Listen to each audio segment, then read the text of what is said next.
Kita lanjutkan mengenai dasar-dasar pemrograman. Kali ini kita akan bahas tentang variabel.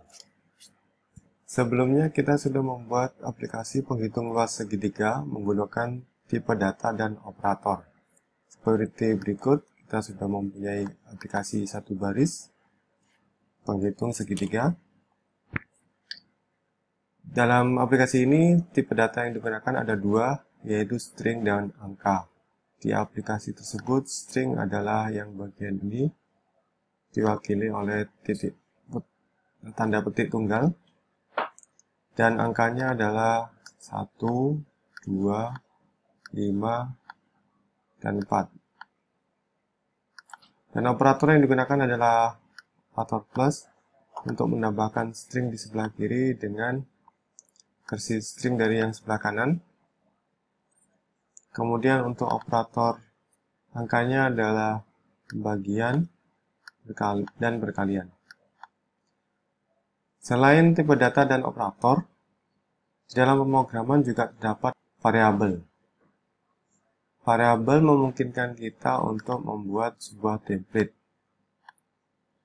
Jadi dari sebelumnya seperti ini, kita bisa buat versi template dari perintah ini dalam bentuk yang lebih umum, jadi seperti ini. Jadi variabel di sini memungkinkan kita untuk membuat sebuah template. Dari sini string yang awalnya jadi 1, kita ambil bagian spesifiknya angka 5 dan 4 menjadi sebuah variabel A dan T. Seperti ini. Ini adalah template-nya. Jadi ini sebuah aplikasi dengan variabel A dan T. Saat ini kita jalankan dengan tekan enter. Akan keluar error, tapi ini error yang berhubungan dengan runtime error ya, bukan syntax error. Error ini berkaitan dengan JavaScript menerima ini sebagai perintah valid JavaScript, tapi dia tidak mengetahui tipe data dari A. Kita bisa ngecek tipe data variabel tersebut dengan keyword type of. Kita ketik type of A, sesuai dengan yang disampaikan oleh JavaScript bahwa A belum terdefinisi. Untuk mendefinisikan sebuah variabel, kita menggunakan format seperti berikut, dimulai dengan nama variabel, kemudian diikuti dengan tanda sama dengan, kemudian dengan nilai yang diinginkan, misalnya 5. Maka kita akan dapat sebuah variabel bernilai 5. Variabel pada pemrograman itu berbeda dengan variabel pada matematika. Di dalam pemrograman yang dimaksud variabel adalah kantong nilai, yaitu sebuah nama berisi nilai. Untuk mengisi sebuah variabel, kita menggunakan operator sama dengan yang juga disebut dengan assignment operator. Jadi kita lihat di sini kalau kita ketik A, maka JavaScript akan mengeluarkan nilai yang terdapat di dalam variabel A tersebut. Dan kita juga bisa ngecek dengan keyword type of. Nah, maka kita mengetahui bahwa isi dari A adalah tipe data number. Setelah variabel A terdefinisikan, kita bisa menjalankan kembali perintah sebelumnya yang sudah diubah ke variabel. Jadi seperti ini.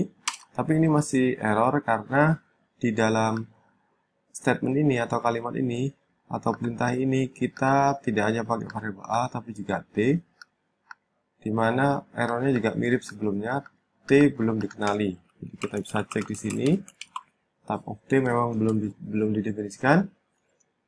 Nah, untuk mendefinisikannya pakai cara yang sama, kita tulis T sama dengan nilai yang diinginkan, misalnya 4, nah, seperti ini. Maka di sini kita punya variabel A berisi 5 dan T berisi 4. Jika kita jalankan lagi perintahnya, perintah dari segitiga tersebut, maka aplikasinya perintah tersebut akan bisa dijalankan dengan JavaScript, di mana A di sini diganti oleh 5 sesuai dengan isi variabel A, lalu T di sini diganti oleh 4 sesuai dengan isi variabelnya, lalu di sini adalah hasil perhitungan dari setengah alas kali tinggi sehingga menghasilkan 10. Jadi ini salah satu penggunaan variabel. Kita bisa merasakan manfaat dari fitur ini jika kita pindah ke programming environment yang lain dari Node.js, yaitu yang berbasis script atau script based. Di mode script, itu kita nuliskan programnya tidak langsung di Node.js interaktifnya ya, tapi kita membuat sebuah file. Sebagai contoh di sini kita buat sebuah file segitiga.js. Kita di sini punya sebuah file segitiga.js, di mana isi dari file segitiga.js adalah sebagai berikut. Jadi perintah-perintah sebelumnya, setiap baris perintahnya kita tulis di baris yang ada di ini di filenya dengan ekstensi .js seperti ini. Salah satu perbedaan antara mode script dengan interaktif adalah fasilitas untuk menulis lebih dari satu kode.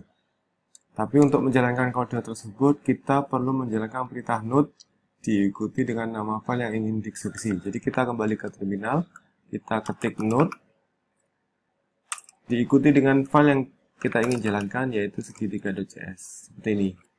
Lalu kita tekan enter. Nah, perbedaan berikutnya saat kita tidak tekan enter, saat kita eksekusi, secara default tidak ada output yang ditampilkan. Itulah bedanya mode interaktif dengan script. Untuk menampilkan output, kita harus secara eksplisit meminta JavaScript untuk menampilkan output dengan perintah console.log. Jadi contohnya seperti di sini, kita ingin baris yang ketiga ini ditampilkan ke layar, maka kita bungkus dalam sebuah perintah console.log. Seperti ini. Jadi setelah kita jalankan kembali, maka kita akan dapat output dari script tersebut. Jadi di sini ini perbedaan antara yang interaktif dengan script mode. Jadi yang script mode, setiap kali kita enter, kita bisa langsung dapat outputnya. Sedangkan kalau yang script mode, ya kita harus eksplisit menjalankannya pakai perintah node, kemudian kita harus eksplisit menggunakan console.log untuk menampilkan output. Sampai di sini, kita mendapatkan sebuah aplikasi penghitung luas segitiga dengan dua variabel yang bisa diatur, yaitu variabel A dan T yang mewakili alas dan tinggi. Di sini kita bisa mendapatkan aplikasi yang dapat menghitung luas segitiga dengan berbagai nilai alas dan tinggi. Misalnya kita punya tinggi 12 misalnya. Nah, jadi kita bisa hitung di sini. Kita save. Lalu kita jalankan aplikasinya, maka kita akan dapat perhitungan segitiga dengan alas 5 dan tinggi 12 mempunyai luas 30.